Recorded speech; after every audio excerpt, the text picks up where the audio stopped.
মধুক্ষণ মধুময় হয়ে নাহায় উঠিত ভোরে।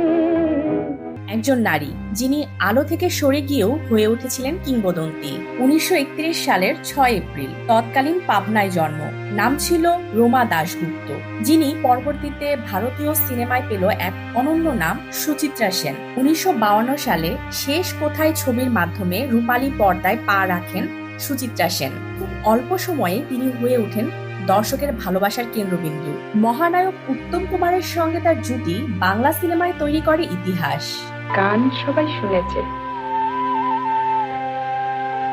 কিন্তু গেয়েছি একজনের জন্য।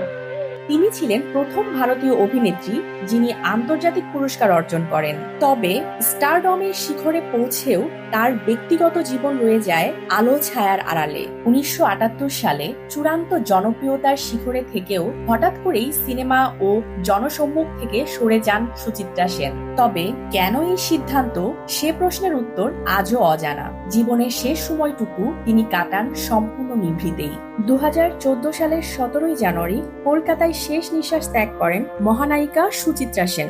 আজ তার মৃত্যুবার্ষিকীতে শ্রদ্ধা ও ভালোবাসায় স্মরণ করছে গোটা উপমহাদেশ। কারণ কিছু ব্যক্তিত্ব সময়কে অতিক্রম করে যান। স্মিতা ইফতেখার, ডেস্ক রিপোর্ট, আলোকিত স্বদেশ। ছোট ক্ষতি নেই, আকাশ তো বড়।